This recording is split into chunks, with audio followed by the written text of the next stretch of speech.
সভাপতি লুৰিণজ্যোতি গগৈ ডাঙৰীয়া কিছুদিন আগতে মোৰ লগত যোগাযোগ কৰি জনাইছিল যে তেওঁলোকে এটা দল হিচাপে দিল্লীলৈ আহি দিল্লীত সদনৰ ভিতৰত অসমৰ কিছু গুৰুত্বপূৰ্ণ কথা দাঙি ধৰাটো আমাৰ ফালৰ পৰা বিচাৰে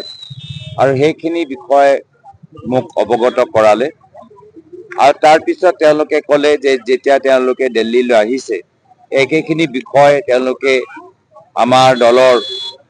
প্ৰাক্তন সভাপতি আৰু লোকসভাত আমাৰ বিৰোধী দলৰ দলপতি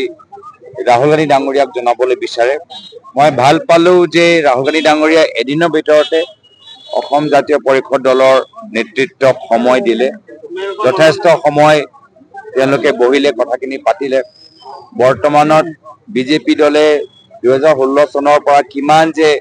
মিছা প্ৰতিশ্ৰুতি দিছে এটাও যে ৰূপায়ণ কৰিব পৰা নাই গোটেইখিনি কথা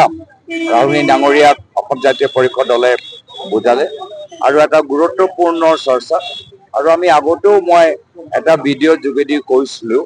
যে অসমৰ আমাৰ কিছু ৰাজনৈতিক সমস্যা লৈ বৰ্তমানৰ পৰিস্থিতি পৰিৱেশ লৈ কংগ্ৰেছ দল পৰৱৰ্তী দিনত বিভিন্ন দল সংগঠন বুদ্ধিজীৱীসকলৰ লগত অসমখনক আমি কেনেদৰে আগুৱাই লৈ যাব পাৰোঁ আজি বিজেপিয়ে এটা মডেল বা বিজেপিয়ে যি কাম তেওঁলোকে কৰি আছে সেই কামৰ লগত আমি কেতিয়াও আমি একমত হ'ব নোৱাৰোঁ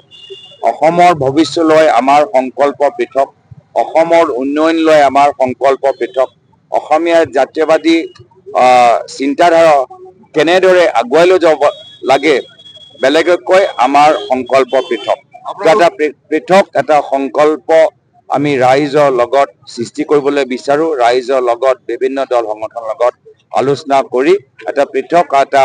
সংকল্প নতুন অসম এটা নতুন বৰ অসম বৃহত্তৰ অসমীয়া জাতিৰ উন্নয়নৰ বাবে পৰৱৰ্তী দিনত কংগ্ৰেছ দলে ৰাইজৰ লগত আলোচনা কৰি এটা চিন্তাধাৰা প্ৰকাশ কৰিব। আপোনালোকৰ জোট বন্ধনৰ কিবা আলোচনা হৈছিলে নেকি?